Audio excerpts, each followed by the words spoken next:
सादि गौरभक्तवृंद। हरे कृष्णा कृष्णा कृष्णा हरे हरे, हरे राम राम राम हरे हरे।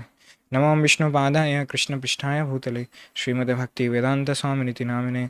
नमस्ते सरस्वते देवे गौरवाणी प्रचारिणे निर्विशेषा शून्यवादी पाश्चादेशतारिणे। जगद्गुरु श्रील प्रभुपाद की जय, श्रीमद्भगवद्गीता की जय। तो कल इससे 5वें अध्याय के 26वें श्लोक तक चर्चा हुआ था। तो ये चैप्टर चल रहा है कर्मयोग, कृष्ण भावनामृत कर्मयोग। भक्ति में रहकर जो हम कर्म करते हैं वो कहलाता है कर्मयोग। तो रुचि ने कल इस पर चर्चा किया था, तो हम इस पर आगे के श्लोक आज कवर करेंगे। तो 5वें अध्याय के 27वां 28वां श्लोक यहाँ सामने है। स्पर्शान कृत्वा बहिर्बाह्यांश्च चक्षुर्च चैवान्तरे भ्रुवोः प्राणापानो समो कृत्वा नासभ्य अंतर्चारिणौ यतेन्द्रियमनोबुद्धिर्मुनिर्निर्मोक्षपरायणः विगतेच्छा भयक्रोधो यह सदा मुक्त एव सः। तो ये दोनों श्लोक एक साथ हैं, मतलब लगातार ही हैं। तो इनका अनुवाद इस प्रकार से है। समस्त इंद्रिय विषय को बाहर करके, दृष्टि को भौहों के मध्य में केंद्रित करके, प्राण तथा अपान वायु को नथुनों के भीतर रोककर और इस तरह मन, इंद्रियों तथा बुद्धि को वश में करके जो मोक्ष को लक्ष्य बनाता है वह योगी इच्छा, भय तथा क्रोध से रहित हो जाता है। जो निरंतर इस अवस्था में रहता है वह अवश्य ही मुक्त है। तो यहाँ पर भगवान बता रहे हैं, अब थोड़ा थोड़ा ना, नेक्स्ट चैप्टर का नाम है ध्यान योग। तो भगवान अब यहाँ पे थोड़ा अगले अध्याय में क्या आने वाला है उसकी रूपरेखा बता रहे हैं, या थोड़ा कह सकते हैं ग्लिम्स दिया है भगवान ने यहाँ पे, ताकि फिर अर्जुन क्या है इसके बारे में और इंक्वायरी करें। भगवान हर चैप्टर के कहीं ना कहीं पे एंड में या फिर बीच में कुछ ऐसा नेक्स्ट अध्याय के लिए बोल देते हैं जिससे फिर क्या है अर्जुन प्रश्न पूछते हैं, है ना। तो ऐसा होता है ना, बातों बातों में हम कुछ बोल देते हैं बीच में, तो फिर सामने वाला व्यक्ति वो उस चीज़ को पकड़ के फिर पूछता है आपने अभी थोड़ी देर पहले ये बोला था, है ना, ताकि फिर वो उसको अच्छे से एक्सप्लेन कर पाए। तो अर्जुन के अंदर भी क्वालिटी है कि भगवान से और सुनना चाहता है अर्जुन।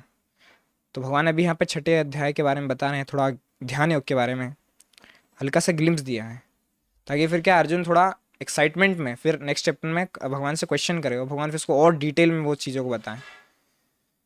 तो अभी हम भगवान यहाँ पर बता रहे हैं ध्यान योग के बारे में। तो उसमें पहले क्या बता रहे हैं, इंद्रिय विषयों को बाहर करके, दृष्टि के मोहों के मध्य में केंद्रित करके, प्राण तथा अपान वायु को नथुनों के भीतर रोक कर और इस तरह मन, इंद्रियों तथा बुद्धि को वश में करके जो मोक्ष को लक्ष्य बनाता है वह योगी इच्छा, भय तथा क्रोध से रहित हो जाता है। जो निरंतर इस अवस्था में रहता है वह अवश्य ही मुक्त है। तो योग की प्रोसेस भगवान बता रहे हैं। सबसे पहले यहाँ पे भगवान बता रहे हैं समस्त इंद्रिय विषय को बाहर करके, है ना। योग का मतलब क्या होता है, भगवान से जुड़ना, है ना। उसकी प्रोसेसेस हैं बहुत सारी योग की। एक हो गई ध्यान योग, ज्ञान योग, अष्टांग योग और भक्ति योग, कर्म योग। ये सारी प्रोसेसेस हैं। ये सारी प्रोसेस अलग अलग नहीं है। कोई कह सकता है कि ध्यान योग अलग है, भक्ति योग अलग है, लेकिन ये सारी प्रोसेस अलग नहीं है, सारी प्रोसेस एक ही है। क्योंकि इन सब का गोल क्या है, भगवान को प्राप्त करना। मान लो कि व्यक्ति कर्म योग कर रहे हैं, तो कर्म योग में क्या है, भगवान को अपने कर्मों का फल अर्पण कर रहा है, जिससे किसकी तरफ जा सके, वो भगवान की तरफ जा सके, भगवान की ओर थोड़ा प्रोग्रेस कर सके भक्ति में, है। ध्यान योग का लक्ष्य क्या है, ध्यान योग में भी 8 स्टेप्स होती हैं। जैसे योग की 8 स्टेप्स होती हैं, यम, नियम, आसन, प्राणायाम, प्रत्याहार, धारणा, ध्यान, समाधि। 8 स्टेप्स हैं, इसीलिए इसको अष्टांग योग कहते हैं। अष्टांग योग यानी 8 स्टेप्स। तो यम, नियम, आसन। आजकल लोग क्या करते हैं, योगा करते ज़रूर हैं, लेकिन ना तो उनको उसका गोल पता है, ना ही उनको उसकी प्रोसेस पता है। वह तो जिम्नास्टिक कर रहे होते हैं, थोड़ा हेल्थ के लिए उनको अच्छा लग रहा होता है, वो भी ठीक है, बट उसका बाहरी गुण है वो, मतलब मेन उसका फल नहीं है। मेन उसका जो मिलने चाहिए था एसेंस, उस चीज़ से हम लोग जो सबसे टॉप मोस्ट चीज़ प्राप्त कर सकते हैं योग से, वो ये बाहर के लोग नहीं कर पाएंगे। जो लोग सिर्फ उसको जिम्नास्टिक समझते हैं या फिर थोड़ा हेल्थ के लिए, हेल्थ अच्छी होती है योगा करने से, जो ये समझते हैं, उन लोग को उसका पूर्ण लाभ नहीं मिल पाएगा। पूर्ण लाभ उसको मिलेगा जो पूरी तरीके से उसको जानेगा। पहला स्टेप क्या होता है उसमें, यम नियम। यम यानी कि आपको क्या नहीं करना है। कभी कभी कोई व्यक्ति मान लो पूछ लेता है कि हम योग करना चाहते हैं, क्या करें। अगर उसको हम लोग शास्त्र दृष्टि से बताएं कि आपको यम नियम पालन करना पड़ेगा, यम यानी कि आपको ये चीज़ छोड़नी है, ये गलत चीज़ छोड़नी है। आप नशा करते हो, नशा छोड़िए। मांसाहार करते हो, मांसाहार छोड़िए। ज़्यादा नहीं खाना, कम नहीं खाना। ज़्यादा नहीं सोना, कम नहीं सोना। ये यम होता है। इसमें आपको डोंट्स बताया जाता है कि आपको ये नहीं करना है, नहीं करना है। और नियम ही होते हैं फिर उसके नियम, है ना। कि जीवा को कंट्रोल करना, कर्म इंद्रियों को कंट्रोल करना, ज्ञान इंद्रियों को कंट्रोल में रखना अपने, ये नियम है उसके। आसन, क्या पोस्चर होना चाहिए उसका, वो भी। लेकिन आजकल योगा वाले क्या करते हैं, उनको बस पोस्चर बता दिया जाता है आसन कि आप ऐसा करो, एक टांग को ऊपर करके नाक पकड़ लो, कुछ भी मतलब होता रहता है। खैर इंडिया में तो अच्छे से योगा टीचर्स होते हैं ये सब, लेकिन बाहर कंट्रीज़ में लोग कुछ जानते नहीं हैं, बाहर के लोग, फॉरेनर लोग, योग के बारे में। तो यहाँ के कुछ लोग उसका गलत फ़ायदा उठा लेते हैं। खैर वो सब छोड़िए, लेकिन मेन बात क्या है, अष्टांग योग में अगर किसी कोई पूछता है कि मुझे योग करना है, और अगर हम उसे यम नियम बता दें, यानी कि उसको हम रूल्स बताएं कि देखिए आपको ये करना है, ये नहीं करना है, तो वो बोलेगा कि ये तो आप नियम इसमें लागू कर दिया आपने तो। लेकिन आप ये समझिए कि जो योग की पद्धति है वो किसने दी, पतंजलि ऋषि जी ने। मिस्टर पतंजलि ऋषि हुए, तो उन्होंने इसकी पद्धति दी है। तो जो 8 स्टेप्स है ये उन्होंने ही दी है। उसमें सबसे पहले जो योग की पहली स्टेप है डोंट्स एंड डूज, उसको हमें पालन करना होगा, तभी तो हमको उसका रिजल्ट मिलेगा। मान लीजिए हम लोग कार से जा रहे हैं, ट्रैफिक लाइट पे रेड सिग्नल है तो हमको रुकना पड़ेगा। लेकिन मान लो एक स्ट्रीट डॉग जा रहा है, वो चुपचाप चला गया, फटाफट निकल गया वहाँ से, तो हम क्या गार्ड को कंप्लेंट करेंगे कि देखो आपने इसको तो पकड़ा ही नहीं है, हम अगर सिग्नल तोड़ देते तो आप हमको पकड़ लेते। क्योंकि उस पर नियम लागू नहीं है। नियम किस पर लागू है, हम पर लागू है ना, मनुष्य पर ही नियम लागू है। तो जो योग है इसमें भी नियम है, हर चीज़ में नियम होता है। शास्त्र पूरा नियम से भरा हुआ है। उन सब में भी सबसे अच्छा मेन नियम, टॉप मोस्ट नियम है कि कृष्ण को हमेशा स्मरण में रखना और कृष्ण को कभी नहीं भूलना। ये शास्त्रों का सार है। तो इसमें जो भी नियम बताए गए हैं वो हमारे मनुष्य के लिए हैं। तो योग भी अगर हमको करना है तो इसके भी नियम हैं, वो हमको पालन करना होगा। लेकिन लोग अधिकतर क्या करते हैं, स्किप कर देते हैं उसको, स्किप बटन दबा देते हैं, बस सीधा यम नियम को छोड़ के सीधा आसन पे पहुंच जाते हैं। और आसन के आगे की स्टेप्स भी होती हैं, प्राणायाम ये भी कर लेते, लेकिन प्रत्याहार नहीं कर पाते लोग। धारणा, ध्यान, समाधि, ये तो बस का ही नहीं है। तो अष्टांग योग में से सिर्फ ये आज के मॉडर्न ज़माने के लोग सिर्फ एक योग उठाते हैं, उसमें 2-4 चीज़ें मिक्स कर देंगे, अलग अलग पोस्चर, जो कि योगा टीचर जो हमारे पतंजलि ऋषि हुए हैं उन्होंने ना भी दिए हों तो भी उसमें ऐड कर देंगे लोग। तो ये 8 प्रोसेस होती हैं।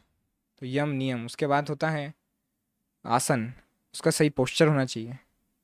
प्राणायाम, प्राणायाम जो यहाँ पर भगवान भी बता रहे हैं, क्या, अपान वायु को नथुनों के भीतर रोक कर और इस तरह मन, तो वायु को रोकना होता है, सांस को रोकना, बाहर करना, प्राणायाम कहलाता है। इस पर कंट्रोल होना चाहिए। इसकी भी एक बहुत डिटेल प्रोसेस है ये। यम नियम आसन प्राणायाम प्रत्याहार। प्रत्याहार, आहार मतलब क्या होता है, जो भी हम लोग इनटेक करते हैं, है ना। प्रत्याहार मतलब कि हमको रोकना है, इसको क्या करना है, प्रतिबंध लगाना है उस पर। तो आहार पे प्रतिबंध लगाना है, इसका मतलब क्या, खाना जो हम खा रहे हैं आहार, उस पर प्रतिबंध लगा दें, आज से उपवास चालू, 24 दिन उपवास चल रहा है। नहीं, ऐसा नहीं। यहाँ पे आहार का मतलब है जो भी हम लोग सारी इंद्रियों से इनटेक करते हैं अपने अंदर, है ना। हमारी कितनी कर्म इंद्रियाँ, सॉरी 5 ज्ञान इंद्रियाँ हैं। आइज़, आइज़ से मूवीज़ देखना, नेटफ्लिक्स, डिज्नी हॉटस्टार और क्या क्या है जो भी है, ये मूवीज़ देखना। तो ये जो गलत जो भी चीज़ें हैं इनको रोकना, इन पर क्या, ऐसे जो आहार हैं इन पर क्या प्रतिबंध लगाना, वो कहलाता है प्रत्याहार। आँखों से देखना, है ना। और क्या है, जीवा, कुछ भी बाहर का खाते रहना, प्रतिबंध लगाना है इस पे। कुछ भी सुनते रहना, म्यूज़िक सुनना बाहर के, rocking rocking music, Bollywood, Hollywood, Tollywood, इधर उधर की म्यूज़िक सुनना। क्यों, क्योंकि उसकी बीट्स अच्छी लग रही। तो आजकल ये हो गया है कि गाना समझ भी नहीं आ रहा हो तो लोगों को बस बीट्स पसंद पसंद आ रही होती है, बस उसी पे रिएक्ट कर रहे होते, उसी पे थोड़ा डांस कर रहे होते हैं, भले उसका मीनिंग भी समझ नहीं आ रहा हमको भाई, लेकिन सुनना है, मज़ा आ रहा है। तो जो मज़ा है ये सेंस एन्जॉयमेंट में आता है। लेकिन ये ऐसी चीज़, जो गलत चीज़ों में जो हम लोग मज़ा ले रहे हैं उस पर क्या प्रतिबंध लगाना, वो प्रत्याहार कहलाता है। आपने देखा योगा, योगा में लोग करते हैं, आसन भी करते हैं अच्छे से, ब्रीथिंग एक्सरसाइजेस भी करते हैं, लेकिन प्रत्याहार वाला जो स्टेप है भाई, ये थोड़ा कठिन हो जाता है उन सब के लिए। क्योंकि इसमें क्या बोलते हैं, कुछ भी नहीं देखना है, कुछ भी नहीं सुन सकते, है ना, कुछ भी नहीं बोल सकते ना, या खा सकते हैं, कुछ भी नहीं स्मेल करना होता है। ये थोड़ा कठिन हो जाता है लोगों के लिए। तो ये स्टेप भी होती है उसमें। उसके बाद क्या होता है, धारणा। धारणा, मान लीजिए किसी भी चीज़ को धारण करना अपने दिमाग में। इंटेंस इंटेंसली तो नहीं, धारणा मतलब उसको दिमाग में रिमेंबर करना। तो ये सब करने के बाद जो अष्टांग योग में धारणा इस प्रोसेस होती है, उसका मतलब ये होता है कि हम भगवान को अपने मन में धारण करें, उनका थोड़ा चिंतन करें, मनन करें। फिर जब ये थोड़ी और फर्दर इम्प्रूव होती हैं तो हम लोग ध्यान कर पाते हैं। इतना इजी नहीं है भगवान पे ध्यान करना। कुछ लोग पूछते हैं कि भगवान पर ध्यान क्यों करें, तो और किस पर ध्यान करेंगे? अष्टांग योग में भगवान पर ध्यान नहीं करेंगे तो क्या चीज़ पर ध्यान करेंगे? कुछ लोग बोलते हैं शून्य पर ध्यान करिए, या फिर निराकार पर ध्यान ध्यान करिए। एक बत्ती दिख रही है, आप वो ज्योति को देखिए, है ना, ज्योति को देखिए आपने। अब वो दीपक वाली ज्योति को देखना होता है, या फिर वो उसके बगल वाली क्लास की ज्योति को देखना होता है? ये सब होता रहता है। लेकिन लोगों को मेन चीज़ उद्देश्य क्लियर नहीं है कि ध्यान लगाना भी है तो फिर किस पे लगाना है। भगवान ने बताया है कि मुझ पर ध्यान लगाओ। मन मनाभव मद भक्तो, मन जो है उसको मैं मुझ में लगाओ। और ये जो श्लोक है भगवद गीता का, मन मनाओ मद भक्तो मध्यजनस्कुरी, ये श्लोक 2 बार आता है भगवद गीता में। एकमात्र श्लोक है जो 2 बार आता है। एक बार 9th चैप्टर में भगवान बोलते हैं उसको, और एक बार लास्ट में 18th चैप्टर में। बीच में अर्जुन को बताते हैं, फिर एक बार 18 चैप्टर के लास्ट में भी बताते हैं। भगवद गीता के सार हैं ये श्लोक, मन मनाओ मद भक्तो वाला और सर्वधर्मान परित्यज्य, ये जो श्लोक। खैर, ये किसी का माइक, 1 मिनट हम इसको बंद करते हैं। हरे कृष्णा कृष्ण कृष्ण हरे हरे, हरे राम राम राम हरे हरे, हरे कृष्णा कृष्ण कृष्ण हरे हरे, हरे राम राम राम हरे हरे। तो ध्यान किस पर लगाना है? भगवान पर। तो ये होता है धारणा के बाद ध्यान की प्रोसेस आती है। उसके बाद आती है समाधि। समाधि मतलब उसको, जो व्यक्ति ध्यान लगा रहे हैं उसको उस चीज़ में आनंद प्राप्त होता है, दिव्य आनंद। आनंद तो हमको भी प्राप्त होता है आंख बंद करके नींद में, क्या बोलते हैं, नींद में जाने से। लेकिन समाधि का स्तर जो है बहुत हाई है एकदम, जब इंटेंस मेडिटेशन करने लगता है व्यक्ति कि उसको और किसी चीज़ में रुचि हो ही नहीं पा रही है, उसको ना खाने पे ध्यान जा रहा है ना पीने पर, उसको अपने शरीर के लेवल पे कोई ध्यान नहीं है, उसका उसका इंटेंस मेडिटेशन लगा हुआ है भगवान पर, तो वो कहलाता है समाधि। तो ये प्रोसेस होती है अष्टांग योग की। यम नियम आसन प्राणायाम प्रत्याहार धारणा ध्यान समाधि, ये 8 प्रोसेस है, उसको बोलते हैं अष्टांग योग। लेकिन उसमें से आजकल कलयुग में क्या हो गया है, ऊपर के 4 उड़ा, ऊपर के 2-3 उड़ा दिए, नीचे के 4-5 उड़ा दिए, और बीच में से ले लिया आसन, और उसी को लोग फॉलो कर रहे होते हैं अंधाधुंध, बस चल रहा है। उनसे पूछो भाई गोल क्या है इसका, उनको खुद को ही नहीं पता, क्या बताएंगे आप। लेकिन यहाँ पर भगवान क्लियरली बता रहे हैं कि क्या, इंद्रिय विषय को बाहर करके दृष्टि को भोगों के मन में केंद्रित करके, है ना, क्या बोलते हैं, मुझ पर ध्यान करना है। यहाँ पर तो भगवान अभी नहीं बोले हैं डायरेक्टली, क्योंकि ये 5वां अध्याय चल रहा है। लेकिन इसका जो अगला अध्याय है, जस्ट 2-3 श्लोक के बाद नेक्स्ट चैप्टर चालू होगा, उसमें भगवान ध्यान बताएंगे। और उसमें बताएंगे कि ध्यान किस पर करना है, सर्वश्रेष्ठ योगी कौन है। भगवान बताएंगे सर्वश्रेष्ठ योगी वही है जो मुझ पर ध्यान करता है। योगी नाम अपनी सर्वेशाम मद गते नंतर आत्मना, सर्वेशाम योगियों में सबसे सर्वश्रेष्ठ वो है जो मुझ पर ध्यान लगाता है, मेरे मुझ पर मन केंद्रित करता है, योगी सर्वश्रेष्ठ है। और फिर अब हम लोग इसका तात्पर्य पढ़ते हैं। कृष्ण भक्त में रत होने पर मनुष्य तुरंत ही अपने आध्यात्मिक स्वरूप को जान लेता है। इसके पश्चात भक्ति के द्वारा वह परमेश्वर को समझता है। जब मनुष्य भक्ति करता है तो वह दिव्य स्थिति को प्राप्त होता है और अपने कर्म क्षेत्र में भगवान की उपस्थिति का अनुभव करने योग्य हो जाता है। यह विशेष स्थिति मुक्ति कहलाती है। तो मुक्ति भी प्रभुपाद जी ने यहाँ पर बता दी। अपनी जो दिव्य स्थिति है उसमें आने पर और उसको अनुभव करने पर वो मुक्त हो जाता है। अपनी दिव्य स्थिति यानी उसकी जो स्वाभाविक स्थिति है आत्मा के लेवल पे भगवान का दास होने की, उस पर जब व्यक्ति आ जाता है क्या, वो मुक्त हो जाता है। जीवन मुक्त से उच्चते, व्यक्ति जीवन में रहते ही मुक्त हो जाएगा जो ये स्वरूप को अपने जान जाएगा। लेकिन इसको जानना भक्ति की प्रोसेस है।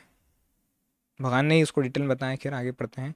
मुक्ति विषय के उपयुक्त सिद्धांतों का प्रतिपादन करके श्री भगवान अर्जुन को शिक्षा देते हैं कि मनुष्य किस प्रकार अष्टांग योग का अभ्यास करके इस स्थिति को प्राप्त होता है। यह अष्टांग योग 8 विधियों यम, नियम, आसन, प्राणायाम, प्रत्याहार, धारणा, ध्यान तथा समाधि में विभाजित है। छठे अध्याय में योग के विषय में विस्तृत व्याख्या की गई है। 5वें अध्याय के अंत में तो इसका प्रारंभिक विवेचन ही दिया गया है। योग में प्रत्याहार विधि से शब्द, स्पर्श, रूप, स्वाद तथा गंध का निराकरण करना होता है और तब दृष्टि को दोनों बाहों के बीच लाकर अध खुली पलकों से उसे नासाग्र पर केंद्रित करना पड़ता है। आंखों को पूरी तरह बंद करने से कोई लाभ नहीं होता, क्योंकि तब सो जाने की संभावना रहती है। तो यहाँ पर आंखों को पूरी बार बंद नहीं करना, क्योंकि सोने की संभावना रहती है। खैर, जब में भी सोते हैं, मैं मेरी बात भी कर रहा हूँ यहाँ पे, जब में भी नींद आता है हम लोग को, तो इसका सोल्यूशन यहाँ पे बताया गया है। इसको हम कितना पालन कर पाएँ ये हम पे डिपेंड करता है। फिर भी कुछ लोगों को नींद आती है। फिर आगे बढ़ते हैं। आंखों को पूरी तरह बंद करने से कोई लाभ नहीं होता, क्योंकि तब सो जाने की संभावना रहती है। ना ही आंखों को पूरा खुले रखने से कोई लाभ है, क्योंकि तब तो इंद्रिय विषयों के द्वारा आकृष्ट होने का भय रहता है। तो जो योगी होता है, अगर वो पूरी तरह आंखें बंद कर लेगा तो वो सो जाएगा, क्योंकि उसको तपस्या करनी है। लेकिन अगर पूरी तरह खोल के भी रखेगा तो क्या होगा, उसके सामने पूरा जगत है, उसको तो धारणा, ध्यान, समाधि के स्टेज पर ध्यान जाना है। अगर उसका ध्यान यहीं लग जाएगा तो क्या होगा, वो इधर आकृष्ट हो जाएगा, इधर ही माया में पड़ जाएगा। धारणा, ध्यान, समाधि तो कहाँ ही जा पाएगा बेचारा। तो ना आंखों को पूरा बंद करना होता है अष्टांग योग में, ना पूरा खुला रखना होता है, अर्ध खुला रखना होता है, आधा खुला आधा बंद, इसमें नींद भी ना आए और ज़्यादा बाहर की चीज़ें दिखे भी ना, उनसे आकृष्ट भी ना हो। फिर नथुनों के भीतर श्वास की गति को रोकने के लिए प्राण तथा अपान वायु को सम किया जाता है। ऐसे अभ्यास से मनुष्य अपनी इंद्रियों के ऊपर नियंत्रण प्राप्त करता है, बाह्य इंद्रिय विषय से दूर रहता है और अपनी मुक्ति की तैयारी करता है। तो बाहर के विषयों से दूर रहकर मुक्ति की तैयारी होती है। ऐसा नहीं है कि बाहर संसार में लगे पड़े हैं और बढ़िया योग साधन चल रहा है, उसमें म्यूज़िक भी चल रहा है, कॉफ़ी बियर सब चल रहा है, उसके बाद फिर मुक्ति भी हो रही है। तो ये सब साथ में नहीं होगा। इसकी प्रोसेस भगवान ने बताई है और प्रभुपाद जी ने और उसको अच्छे से हमारे पास तात्पर्य में बताया है कि इंद्रिय विषय से दूर रहना होगा हमें, और वही कहलाता है क्या, प्रत्याहार। आहार पर प्रतिबंध लगाना। कौन से आहार पर, इंद्रियों के आहार पर, वो कहलाता है प्रत्याहार। इस योग विधि से मनुष्य समस्त प्रकार के भय तथा क्रोध से रहित हो जाता है और परमात्मा की उपस्थिति का अनुभव करता है। दूसरे शब्दों में कृष्ण भावनात्मक योग के सिद्धांतों को संपन्न करने की सरलतम विधि है। अगले अध्याय में इसकी विस्तार से व्याख्या होगी। किंतु कृष्ण भावना भावित व्यक्ति सदैव भक्ति में लीन रहता है, जिससे उसकी इंद्रियों के अन्यत्र प्रवृत्त होने का भय नहीं रह जाता। प्रभुपाद जी यहाँ पर बताया, जो व्यक्ति भक्ति करता है उसकी सारी इंद्रियाँ क्या है, भगवान की सेवा में ही लगी रहती हैं, सदैव भक्ति में लगी रहती हैं। तो वो और कहीं उसका ध्यान भटक जाए, ये पॉसिबल ही नहीं है। स्टार्टिंग स्टेज पर हो सकता है, बट और बाकी अदर योग प्रोसेस से ये प्रोसेस सबसे सिंपल और सबसे इजी टू फॉलो है कलयुग में ना। कृष्ण भावनामृत की पद्धति, भगवान की भक्ति करने की। तो सारे जो योग हैं वो सारे क्या हैं, एक ही गोल है इन सबका, भगवान की प्राप्ति, कृष्ण भावनामृत भावित होना। कोई व्यक्ति ज्ञान योग कर रहा है तो ज्ञान किसका ले रहा है, वो भगवान का ही ज्ञान ले रहा है। उसके बाद क्या, ध्यान योग, ध्यान किस पर करेगा, भगवान पे करेगा। भक्ति योग, भक्ति यानी प्रेममयी सेवा किसके करेगा, भगवान की। लेकिन सारी सीढ़ियाँ हैं योग की, जो कर्मयोग, ज्ञान योग है, ध्यान योग है, ये सब सीढ़ियाँ हैं। और जो भक्ति योग है वो क्या है, लिफ्ट है। आपको मान लो बिल्डिंग के टॉप फ्लोर पे पहुंचना है ना, तो आप सीढ़ियों से जाओगे तो क्या होगा, स्लो हो जाएंगे, धीरे धीरे पहुँचेंगे उससे भी, लेकिन स्लो पहुँचेंगे। लेकिन भक्ति योग से जाएंगे या फिर लिफ्ट से जाएंगे तो हम लोग तुरंत सबसे टॉप बिल्डिंग के फ्लोर पे पहुंच जाएंगे। तो भक्ति योग क्या है, ये लिफ्ट है, एलिवेटर है, fastest way to go to Krishna, elevator है ये। तो यहाँ पर प्रभु जी बता रहे हैं क्या, अष्टांग योग की अपेक्षा इंद्रियों को वश में करने की अधिक उत्तम विधि है। तो जो भक्ति योग क्या है, अष्टांग योग की अपेक्षा इंद्रियों को अपने वश में करने की उत्तम विधि है ना। तो ये अष्टांग योग के बारे में बताया। अगला श्लोक क्या है, भोक्तारम यज्ञ तपसाम सर्वलोकामहेश्वरम सुहृदम सर्वभूतानां ज्ञात्वा माम शांति मृच्छति। तो इसका अनुवाद, मुझे यज्ञों तथा तपस्याओं का परम भोक्ता, समस्त लोकों का देवताओं का परमेश्वर एवं समस्त जीवों का उपकारी एवं हितैषी जानकर मेरे भावनावित से पूर्ण पुरुष भौतिक दुखों से शांति लाभ करता है। इसका तात्पर्य हम पढ़ते हैं। कहा थोड़ा बड़ा है इसका शायद, हाँ काफ़ी बड़ा है। माया से वशीभूत सारे बुद्धिजीव इस संसार में शांति प्राप्त करने के लिए उत्सुक रहते हैं, किंतु भगवद्गीता के इस अंश में वर्णित शांति के सूत्र को वे नहीं जानते। शांति का सबसे बड़ा सूत्र यही है कि भगवान कृष्ण समस्त मानवीय कर्मों के भोक्ता हैं। मनुष्य को चाहिए कि प्रत्येक वस्तु भगवान की दिव्य सेवा में अर्पित कर दे, क्योंकि वे ही समस्त लोकों तथा उनमें रहने वाले देवताओं के स्वामी हैं। उनसे बड़ा कोई नहीं है। वे बड़े से बड़े देवता शिव तथा ब्रह्मा से भी महान हैं। वेदों में श्वेताश्वतर उपनिषद के 6वें अध्याय के 7वें मंत्र में भगवान को तमीश्वराणाम परमम महेश्वरम कहा गया है। तो प्रभुपाद जी यहाँ पर बता रहे हैं कि लोगों को क्या है, बद्ध जीव को इस संसार में क्या है, शांति चाहिए, सबको पीस चाहिए, लेकिन पीस का जो फॉर्मूला है वो नहीं पता उनको। प्रभुपाद जी क्या करते हैं, लोगों को पीस जरूर चाहिए लेकिन उसका फॉर्मूला नहीं पता। एक चैतन्य चरितामृत के लेक्चर में प्रभुपाद जी बोले हैं उसका फॉर्मूला बताएं, और भगवान खुद वो फॉर्मूला भगवद गीता में दिए हैं। उसका शांति का सूत्र ये है, उसका फॉर्मूला ये है कि क्या है, भोक्तारम यज्ञ तपसाम। भगवान को क्या है, भोक्ता यानी कि इंजॉयर मानो किसका, सारे यज्ञों का और सारी तपस्याओं का, यज्ञों का। जैसे इंद्र ने यज्ञ किया था, आप सभी जानते हैं, लेकिन भगवान ने बताया भाई ओनर आप नहीं हो सर, इसके इंजॉयर आप नहीं हो। इंजॉयर कौन हूँ, मैं हूँ। इसलिए भगवान ने फिर इंद्र का यज्ञ रुकवा कर फिर क्या है, गिरिराज गोवर्धन जी की यज्ञ करवाया, उनकी पूजा कराई, इंद्र की पूजा रुकवा कर। क्योंकि सारे लोकों में रहने वाले देवताओं के भी स्वामी भगवान हैं, तो जो इंद्र है उसके स्वामी भी कौन है, भगवान ही है, उनसे बड़ा कोई नहीं है। और यहाँ पर तो ये श्वेताश्वतर उपनिषद में कहा गया है कि तम ईश्वराणाम परमम महेश्वरम। आप वो ईश्वर हैं जो कि महेश्वर से भी परमम है, परम है ना। तो ये एक फॉर्मूला ये हुआ कि क्या, कि भगवान को सारी चीज़ों का इंजॉयर मानना, जो भी चीज़ है उन सब का इंजॉयर कौन है, भगवान कृष्ण, भगवान राम, भगवान विष्णु, है ना। कुछ भी चीज़, आपकी शॉप है, आपका कुछ बिजनेस है, आप कुछ फ़ोन चलाते हैं, कुछ भी जो भी चीज़ आप पोजेस करते हैं, उन सब के ओनर कौन है बाय डिफ़ॉल्ट, इंजॉयर कौन है, कृष्ण है ना। उनका ही तो है सारा कुछ। हम क्या लेके आए थे, कुछ भी लेके नहीं आए थे, ना कुछ लेके जा पाएंगे। इसलिए इन सब के ओनर कौन है, बाय डिफ़ॉल्ट कृष्ण है, इन सब के इंजॉयर कृष्ण है। तो ये शांति के 3 फॉर्मूला है। उसमें से पहला क्या बताया भगवान ने, कि मुझे सारी चीज़ों का इंजॉयर मानो, आप सारी चीज़ों का भोक्ता मानो, है ना। अब आगे बढ़ते हैं। माया के वशीभूत होकर सारे जीव सर्वत्र अपना प्रभुत्व जताना चाहते हैं, लेकिन वास्तविकता तो यह है कि सर्वत्र भगवान की माया का प्रभुत्व है। भगवान प्रकृति माया के स्वामी हैं और बद्ध जीव प्रकृति के कठोर अनुशासन के अंतर्गत है। जब तक कोई इन तथ्यों को नहीं समझ लेता तब तक संसार में वृष्टि या समाष्टि रूप से शांति प्राप्त कर पाना संभव नहीं है। कृष्णवाद का यही अर्थ है। भगवान कृष्ण परमेश्वर हैं तथा सही देवताओं सहित सारे जीव उनके आश्रित हैं। एक श्लोक भी आता है चैतन्य चरितामृत में, एकला ईश्वर कृष्ण आर सब भृत्य, यारे जैछे नचाए तैछे करे नृत्य। एकला ईश्वर कृष्ण है और आर सब भृत्य, भृत्य यानी भगवान के दास हैं, उनके किंकर हैं। भगवान जैसा नचाते हैं वो लोग वैसा नाचते हैं। तो यहाँ पर बताया गया है पूर्ण कृष्ण भाव में रहकर ही पूर्ण शांति प्राप्त की जा सकती है। तो जो भक्ति में है वही शांति प्राप्त कर सकता है। तो पहला फॉर्मूला क्या है, कृष्ण सारी चीज़ों के एंजॉयर हैं और माया के भी क्या, कंट्रोलर हैं। माया का जो कंट्रोल करने का पासवर्ड है वो भगवान के पास ही है और किसी के पास नहीं। तो भगवान ने यहाँ पे 2 चीज़ें बताई इससे क्या, एक तो सारे यज्ञों तपस्याओं के इंजॉयर हैं, सर्वलोक महेश्वरम, सारे लोक और उनमें रहने वाले देवी देवता सबके मालिक, सबके मास्टर कौन है, कृष्ण है। सबका मालिक एक कृष्ण।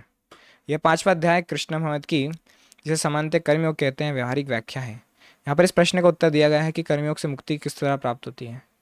कृष्ण भावनात् में कार्य करने का अर्थ है कि परमेश्वर के रूप में भगवान के पुण्य ज्ञान के साथ कर्म करना। ऐसा कर्म दिव्य ज्ञान से भिन्न नहीं होता। प्रत्यक्ष कृष्ण भावनामृत भक्ति योग है और ज्ञान योग वह पथ है जिससे भक्ति योग प्राप्त किया जाता है। तो प्रभुपाद जी यहाँ पर क्या बता रहे हैं, जो ज्ञान योग है वो रास्ता है जिससे भक्ति योग प्राप्त किया जाता है। मान लो ऐसा कभी हुआ कि कोई बहुत बड़ा महान भक्त था और फिर वो ज्ञानी योग के स्टेज पे आ गया, फिर वो ज्ञानी बन गया, ऐसा कभी नहीं सुना हमने। नारद जी मान लीजिए महान भक्त है, तो फिर वो क्या हुआ, आगे बढ़े तो ज्ञानी बन गए, ऐसा नहीं है। हमेशा हमको ये पता चलता है कि जो ज्ञानी था वो बाद में चल के भक्त बन गया। ऐसा कोई एग्जाम्पल नहीं है कि पहले भक्त था और बाद में बेचारा और अच्छी भक्ति करी तो फिर वो ज्ञानी बन गया, ऐसा नहीं होता। जो ज्ञानी है वो आगे चल के भक्त बनता है। तो प्रभुपाद जी भी इसको बता रहे हैं कि जो ज्ञान योग है क्या, वो रास्ता है भक्ति को प्राप्त करने का। जो लोग ज्ञान में लगे हुए हैं, शास्त्रों को बहुत पढ़ रहे हैं डीपली, उन सबको ये जानना होगा कि भगवान कृष्ण ही भगवान है और बाकी सब लोग क्या, उनके दास हैं, और हमको क्या करनी है, सेवा करनी है। बस इतना जान लिया तो भी वो ज्ञानी योग उसका सक्सेस हो जाएगा। ज्ञान में होता क्या, लोग बहुत सारी चीज़ें पढ़ते हैं, शास्त्र को उलट पलट के देख लेते हैं, लेकिन उसका सार फिर भी नहीं पकड़ पाते हैं, क्योंकि भगवद गीता नहीं पढ़ा। भगवद गीता क्या है, सारे वेदों का सार है। तो हम लोग क्या है, बाय डिफ़ॉल्ट हम लोग सारे वेद का अध्ययन कर रहे हैं, क्योंकि वेदों का सार का हम लोग अध्ययन कर रहे हैं। हम्म। ये भगवद गीता के इंट्रोडक्शन में प्रभुपाद जी लिखे हैं कि भगवद गीता जो है वो वे सारे वेदों का सार है। सर्व उपनिषदो गावो दोग्धा गोपानंदन, सारे वेदों का सार है भगवद गीता। और इसमें भगवान कहते हैं वेदेश्च सर्वेर अहम वेव वेद्यो, वेदों में जानने लायक कौन है व्यक्ति, वो मैं ही हूँ। वेदेश्च सर्वेर अहम एव वेद्यो, जो वेद व्यक्ति वेद पढ़ रहा है उसके द्वारा अल्टीमेटली उसको जानना है, किसको है, भगवान को ही जानना है। तो हम लोग भी क्या है, वेद ही पढ़ रहे हैं, वेदों का सार पढ़ रहे हैं, जो कि भगवद गीता है। श्रीमद् भगवद गीता की जाए।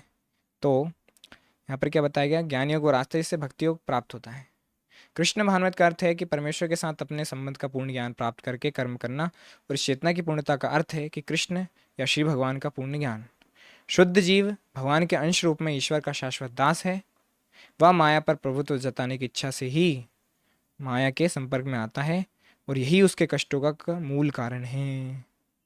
जब तक वह पदार्थ के संपर्क में रहता है उसे भौतिक आवश्यकताओं के लिए कर्म करना पड़ता है।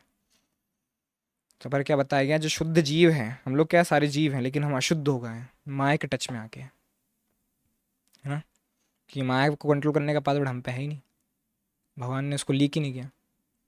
तो यहाँ पर क्या बताया है कि सारे कष्टों का मूल कारण है कि हम जब माया के संपर्क में आते हैं और माया पर प्रभुत्व जताने की इच्छा रखते हैं, यानी लोडिंग ओवर मेंटालिटी जब हम रखते हैं कि इन सारी चीज़ों का मालिक मैं हूँ, ये घर, घर के लोग, परिवार वाले, कुटुंब के लोग, ये गाड़ी बंगला, मशीन, बिजनेस, नौकरी, जॉब, इन सब का मालिक कौन है, मैं ही हूँ। तब व्यक्ति क्या है, ये प्रकृति पर प्रभुत्व जता रहा है। तो जब तक उसकी ये भावना रहेगी, है ना, वो उसको बहुत कष्ट पाएगा। यही उसके कष्टों का मूल कारण है, यहाँ पर भगवदगीता में लिखा है साफ साफ। हम लोग को क्या है, सारी चीज़ों को समझना है कौन की कृष्ण की है, समझना क्या है वो तो है ही, लेकिन हम लोगों ने उसको थोड़ा गलत समझ लिया है। उसको वापस से सही समझना है कि भैया देखो ये सारी चीज़ें कृष्ण की हैं। हमारे समझने ना समझने से कुछ फ़र्क तो पड़ने वाला वैसे भी नहीं है ना, वो तो सारी चीज़ें हैं भगवान की है ही, लेकिन हमने उसको थोड़ी गलत धारणा बना ली है, उसको थोड़ा सा हमको सही करना पड़ेगा। क्या समझना पड़ेगा कि भोक्तारम यज्ञ तपसाम सर्वलोक महेश्वरम, सारी चीज़ों के इंजॉयर कौन है, कृष्ण है। सारी चीज़ों के जो मालिक है वो भी कृष्ण ही है। किंतु कृष्ण मत उसे पदार्थ की प्रकृति में स्थित हुए भी आध्यात्मिक जीवन में ले जाता है, क्योंकि भौतिक जगत में भक्ति का अभ्यास करने पर जीव का दिव्य स्वरूप पुनः प्रकट होता है। तो भक्ति करने से हमारा जो असली स्वरूप है दास होने का, वो प्रकट होगा। जो मनुष्य जितना ही प्रगत है वह उतना ही पदार्थ से के बंधन से मुक्त रहता है। भगवान किसी का पक्षपात नहीं करते। ये तो कृष्ण भावना के लिए व्यक्तिगत व्यवहारिक कर्तव्य पालन पर निर्भर करता है, जिससे मनुष्य इंद्रियों पर नियंत्रण प्राप्त करके इच्छा तथा क्रोध के प्रभाव को जीत लेता है। और जो कोई उपयुक्त काम इच्छाओं को वश में करके कृष्ण भाव में दृढ़ रहता है, वह ब्रह्म निर्वाण या दिव्य अवस्था को प्राप्त होता है। कृष्ण भाव में अष्टांग योग का पद्धति का स्वमेव अभ्यास होता है, क्योंकि इससे अंतिम लक्ष्य की पूर्ति होती है। तो सबसे जो मेन एक लाइन यहाँ पर प्रभुपाद जी बता रहे हैं क्या, कि कृष्ण भाव में रहने से यानी भक्ति करने से जो अष्टांग योग की पद्धति है, यम नियम आसन प्राणायाम प्रत्याहार धारणा ध्यान समाधि, ये वाली जो प्रोसेस है, ये अपने आप ही जो भक्ति कर रहा है वो व्यक्ति कर लेता है। और मतलब वो ना करके भी इस चीज़ को कर रहा होता है, वो इसमें इंक्लूड है भक्ति में अष्टांग योग भी। क्योंकि अंतिम लक्ष्य क्या, अष्टांग योग का भगवान को जानना, भगवान पर ध्यान लगाना, भगवान की सेवा करना। और जो भक्त है वो ऑलरेडी ये चीज़ कर रहा होता है, भक्त तो भगवान की सेवा ही कर रहा होता है, भगवान पर ध्यान लगाता है। ऐसा नहीं कि आंख बंद करके ही ध्यान लगाया जाता है। हम लोग जब भगवान का नाम लेते हैं, हरे कृष्ण कृष्ण कृष्ण हरे हरे, हरे राम राम राम हरे हरे, ये भी हम ध्यान ही लगा रहे हैं भगवान पे, क्योंकि भगवान और भगवान के नाम में कोई भेद नहीं होता। तो यम नियम आसन प्राणायाम प्रत्याहार धारणा ध्यान समाधि के अभ्यास द्वारा धीरे धीरे प्रगति हो सकती है, किंतु भक्ति योग में तो प्रस्तावना के स्वरूप है, क्योंकि केवल इसी से मनुष्य को पूर्ण शांति प्राप्त हो सकती है। यह जीवन की परम सिद्धि है। तो जीवन की परम सिद्धि क्या है, भगवान की भक्ति करना। जा रहे आगे तृण तुल्य चार ही पुरुषार्थ। प्रभुपाद जी आज सुबह लेक्चर में सुन रहे थे, चैतन्य महाप्रभु बता रहे थे अपने गुरु को कि मुझ में भगवान का नाम जप कर रहा हूँ तो कुछ लक्षण प्रकट हो रहे हैं मेरे अंदर, है ना। तो उनके गुरु बताते हैं कि अच्छी बात है, ये जो लक्षण प्रकट हो रहे हैं इसका मतलब आपने उसको सही तरीके से एक्सेप्ट किया उस नाम को। तो ये जो पुरुषार्थ है, आपको प्रेम जो मिल रहा है भगवान का, ये पंचम पुरुषार्थ है। इसके आगे जो चारों पुरुषार्थ है कौन से? धर्म अर्थ धर्म अर्थ काम मोक्ष। ये चारों पुरुषार्थ क्या है? तृण तुल्य। जार आगे तृण तुल्य चार ही पुरुषार्थ। ये जो चारों पुरुषार्थ है प्रेम के आगे फीके हैं, यानी कौन से? भगवान के प्रेम के आगे। तो हमको क्या है, इस प्रेम को जागृत करना होगा। तो खैर हमने जागृत कैसा होगा? भगवान के नाम जब से ही होगा। कलयुग में और कोई रास्ता नहीं है। गोलोक एरा प्रेम धन हरिनाम संकीर्तन है। गोलोक का जो प्रेम धन है क्या है? हरिनाम संकीर्तन। तो ये एकमात्र रास्ता है। हमको ये जानना होगा, ये मन में बिठाना होगा कि भैया हरिनाम के अलावा और कोई हमारा रास्ता नहीं है, नहीं है, नहीं है। नास्तेव नास्तेव नास्तेव गतिरन्यथा। हरे नाम हरे नाम एव केवलम। तो यहाँ पर भगवान ने बताया है कि थोड़ा सा अगले अध्याय में ध्यान योग है, उसके बारे में भगवान ने बताया है कि उसकी क्या प्रोसेस होगी। हल्का सा यहाँ पे ग्लिम्स दिया है उसका, और उसको डिटेल में भगवान ध्यान योग को बताएंगे अगले अध्याय में। और 29वें श्लोक में भगवान ने यहाँ पे बताया शांति का फॉर्मूला, कि जिस व्यक्ति को अगर शांति नहीं है उसके जीवन में, तो उसको ये 3 चीज़ें समझनी होगी बस। और उसने जान लिया, समझ लिया, तो भी उसके दिमाग में शांति आएगी, उसके जीवन में शांति आएगी। क्या है? भोक्तारम यज्ञ तपसाम। सारी यज्ञों का, सारी तपस्याओं का जो इंजॉयर है कौन है? कृष्ण है। हम जो भी कुछ कर रहे हैं उस सबको इंजॉयर कौन है? कृष्ण है।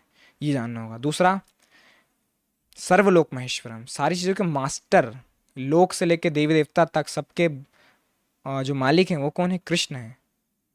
तो भगवान ये कह रहे हैं कि मैं सबका इंजॉयर तो हुई हूँ, सबका मालिक भी हुई हूँ, लेकिन साथ ही में क्या है? समस्त जीवों का उपकारी एवं हितैषी हूँ मैं। उनका हमेशा हित करता हूँ, हमेशा उपकार करता हूँ मैं। सुहृदम सर्वभूतानाम। इन सबका क्या है? वेल विशर हूँ मैं, सुहृद हूँ। सुहृद सर्वभूतानाम। ऐसा नहीं कि एक दो व्यक्ति के सुहृद हैं, सबके सुहृद है भगवान, सबके वेल विशर हैं। और जो इसको जान लेता है, ज्ञातवा माम, जो ये जान लिया क्या है इस चीज़ को, शांति मृच्छति, वो जीवन में शांति प्राप्त करेगा। ज्ञातवा माम शांति मृच्छति। तो ये फॉर्मूला भगवान ने बताया है। ऐसा नहीं कि उसको पालन करना है। शांति कैसे मिलेगी? कंफर्म नहीं हो रहा है, वेटिंग में है, अभी उसको शांति नहीं मिल रही है ना। लेकिन जो ये चीज़ जान लेगा कि भगवान ही सब चीज़ के मास्टर हैं, इंजॉयर हैं और मेरे वेल विशर भी हैं। बीमार पड़ा है घर में मान लो, लेकिन उसको ये पता है कि भगवान हमारे वेल विशर हैं, हमारा बुरा नहीं होगा, तो व्यक्ति शांति प्राप्त कर लेगा तुरंत, इमीडिएट। इतना हैवी बात भगवान ने बोला है कि अगर शांति प्राप्त करना है तो ये आप जान लो, है ना। कुछ करने की ज़रूरत नहीं, जान लो बस। लेकिन कैसे जानेंगे? ये चीज़ कोई बाहर वाला व्यक्ति कभी नहीं जान सकता। ये जान सकता है सिर्फ भक्त। भक्त्या माम अभिजानती। जो ये चीज़ है वो भक्ति ही जान सकता है, और भक्ति के द्वारा ही जान पाएगा। इसलिए भक्ति तो हमको करनी ही पड़ेगी, है ना। शांति भी प्राप्त करनी है किसी व्यक्ति को, तो भी भक्ति करना इंपॉर्टेंट है उसके लिए। भगवान का प्रेम, भगवत धाम जाना, ये तो खैर बहुत बात की बात है। तो आज की कक्षा यहीं पर विराम करते हैं, समय हो चुका है। आप सभी भक्तों का बहुत बहुत धन्यवाद, विशेष रूप से अनिल कुमार प्रभु जी का, अमन प्रभु जी, भारती माता जी, नम्रता माता जी, पूर्णिमा माता जी, प्रहर्ष प्रभु जी, राधा सखी माता जी, समीक्षा माता जी, शोभा माता जी, सौरभ प्रभु जी, सुरेखा माता जी, स्वाति माता जी, त्रिविक्रम प्रभु जी। तो आप सभी लोग का बहुत बहुत धन्यवाद। मिलते हैं कल भागवतम की कक्षा में। श्री प्रभुपाद की जय। श्रीमद् भगवत यथरूप की जय। निताई गौर प्रेमानंदे। हरि हरि बोल। हरे कृष्णा।